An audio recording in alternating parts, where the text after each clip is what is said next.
ನಿನ್ನೆ ಕರೂರಿನಲ್ಲಿ ನಡೆದಿರುವಂತಹ ದುರ್ಘಟನೆ 36ಕ್ಕೂ ಹೆಚ್ಚು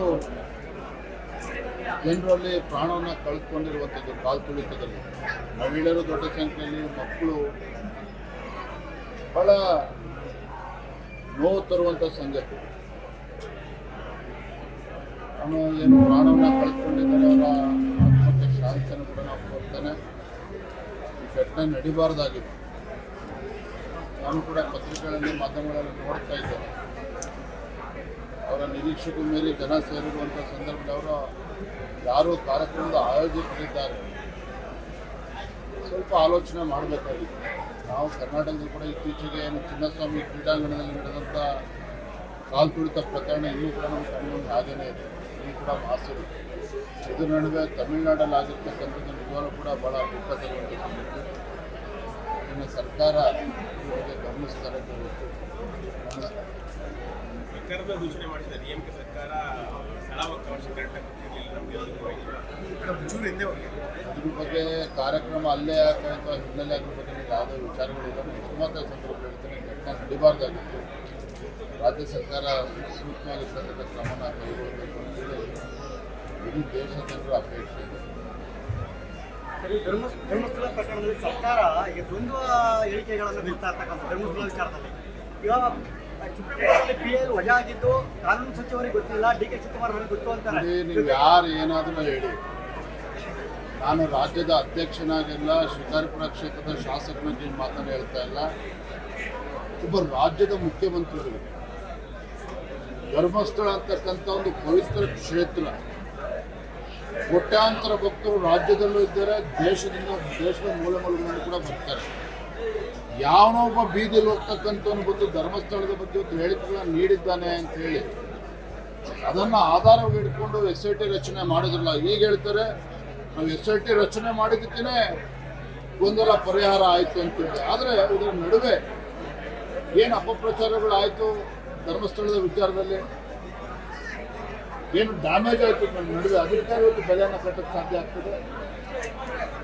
ಮತ್ತು ವೀರೇಂದ್ರ ಹೆಗಡೆಯವರು ಕೂಡ ಹೇಳಿಕೆ ಕೊಟ್ಟಿದ್ದಾರೆ, ರಾಜ್ಯ ಸರ್ಕಾರದ SIT ರಚನೆ ಮಾಡಿದ್ದು ಒಳ್ಳೆಯದಾಯಿತು. ಎಲ್ಲವೂ ಕೂಡ ಬದಿಗಿಟ್ಟು ನಾನು ಭಕ್ತನಾಗಿ ಹೇಳ್ತಾ ಇರ್ತಕ್ಕಂಥದ್ದು, ಖಂಡಿತ ರಾಜ್ಯ ಸರ್ಕಾರದ ಅವಿವೇಕಿತನದ ನಿರ್ಧಾರದಿಂದ ಕೋಟ್ಯಾಂತರ ಭಕ್ತರಿಗೆ ಅವರ ಭಕ್ತಿ ಭಾವನೆಗಳಿಗೆ ಧಕ್ಕೆ ಬಂದಿದ್ದಂತೂ ಯಾರು ಕೂಡ ಅಲ್ಲ ಹೇಳೋದಕ್ಕೆ ಸಾಧ್ಯ ಇಲ್ಲ.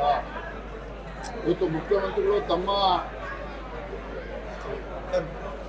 ಬಂಡವಾಳನ ಮುಚ್ಚಾಕಿಕೊಳ್ತಕ್ಕಂಥ ಸಲುವಾಗಿ ತಾವು ಮಾಡಿರ್ತಕ್ಕಂಥದ್ದೇ ಸರಿ ಅನ್ನುವ ರೀತಿಯನ್ನು ಬಿಂಬಿಸ್ತಾ ಇದ್ದಾರೆ. ಖಂಡಿತ ಸರಿಯಲ್ಲ, ರಾಜ್ಯದ ಜನ ಗಮನಿಸ್ತಾ ಇದ್ದಾರೆ.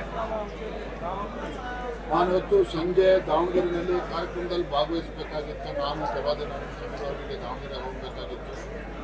ನಾನು ದಾವಣಗೆರೆಯಲ್ಲೂ ಕೂಡ ಏನು ಕೆಲವು ದುಷ್ಕರ್ಮಿಗಳು ಏನು ದೇಶದ್ರೋಹಿಗಳಿರ್ತಕ್ಕಂಥ ದಲಿತರ ಮನೆಯನ್ನು ಕೂಡ ಕಲ್ಸೋದು ಈ ರೀತಿ ಭಯದ ವಾತಾವರಣ ಸೃಷ್ಟಿ ಮಾಡಿದ್ದಾರೆ.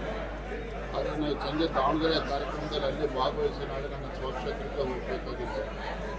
ಆದರೆ ಉತ್ತರ ಕರ್ನಾಟಕದ ಜನ ಇವತ್ತು ರೈತರು ಇವತ್ತು ಪರದಾಡ್ತಾ ಇದ್ದಾರೆ, ಕಂಗಾಲಾಗಿದ್ದಾರೆ, ಬಡವರ ಮನೆಯನ್ನು ಕಳೆದುಕೊಂಡಿದ್ದಾರೆ. ರಾಜ್ಯ ಸರ್ಕಾರ ಇವತ್ತು ಕಣ್ಮುಚ್ಕೊಂಡು ಕೂತಿದೆ. ಹಿಂದೆ BJP ಸರ್ಕಾರ ಇದ್ದಾಗ, ಯಡಿಯೂರಪ್ಪ ಮುಖ್ಯಮಂತ್ರಿಗಳಿದ್ದಾಗ ಕೇಂದ್ರ ಸರ್ಕಾರ NDRF ನಾರ್ಮ್ಸ್ ಪ್ರಕಾರ ಏನು ಪರಿಹಾರ ನೀಡಬೇಕಾಗಿತ್ತು, ಅದರ ನಡುವೆನೂ ಕೂಡ ಅಂದಿನ ಮುಖ್ಯಮಂತ್ರಿ ಯಡಿಯೂರಪ್ಪರು ರಾಜ್ಯ ಸರ್ಕಾರದಿಂದ ಕೂಡ ಪರಿಹಾರ ನೀಡುವಂಥ ಕೆಲಸವನ್ನು ಮಾಡಿದ್ದಾರೆ. ಇವತ್ತು ನಮ್ಮ ರಾಜ್ಯ ಸರ್ಕಾರ, ಸಿದ್ದರಾಮಯ್ಯ ಸರ್ಕಾರ, ಕೇಂದ್ರ ಸರ್ಕಾರ ಪರಿಹಾರ ಕೊಡಲಿ ಅಂತೇಳಿ ಕೈ ಪಕ್ಕೊಂಡು ಕೂತಿದ್ದಾರೆ. ಇವಾಗಲೂ ಕೂಡ ಅನ್ಯಾಯ ಆಯಿತು. ನಾನು ನಿನ್ನೆ ದಿನ TV ಪತ್ರಿಕೆ ನೋಡ್ತಕ್ಕಂಥ ತೀರ್ಮಾನ ಮಾಡಿದ್ದೇವೆ. ನಾನು ನಮ್ಮ ವಿಪಕ್ಷ ನಾಯಕರಾದಂಥ ಜವಾದಿ ನಾರಾಯಣ ಸ್ವಾಮಿ ಅವರು, ಗೋವಿಂದ ಕಾರಜೋಳ ಅವರು, ನಮ್ಮ ಸಂಸದರು, ಶಾಸಕರು, ತಂಡ ನಾಳೆ ಬೆಳಗ್ಗೆ ಬೀದರ್ಗೆ ಹೋಗ್ತಾ ಇದ್ದೇವೆ. ಬೀದರ್ನಿಂದ ಅಲ್ಲಿಂದ ಗುಲ್ಬರ್ಗ, ನಾಡಿದ್ದು ಗುಲ್ಬರ್ಗ ಮತ್ತು ಯಾದಗಿರಿ ಜಿಲ್ಲೆ 3-4 ಜಿಲ್ಲೆಗಳಿಗೆ ಭೇಟಿಯನ್ನು ಕೊಟ್ಟು ರೈತರ ಸಮಸ್ಯೆಯನ್ನು ಆಲಿಸ್ತಕ್ಕಂಥ ಕೆಲಸ ಮಾಡ್ತೇವೆ. ಅದೇ ರೀತಿ ವಿಪಕ್ಷ ನಾಯಕರಾಗಿರುವಂಥ R. ಅಶೋಕ್ ಅವರು ಕೂಡ, ಅವರು ಜಗದೀಶ್ ಶೆಟ್ಟರ್ ಅವರು ಎಲ್ಲ ಹಿರಿಯರ ತಂಡ ಬಿಜಾಪುರ, ಬೆಳಗಾವಿ ಜಿಲ್ಲೆ ಆ ಭಾಗವನ್ನು ಪ್ರವಾಸ ಮಾಡ್ತಾರೆ. ಭೈರಪ್ಪ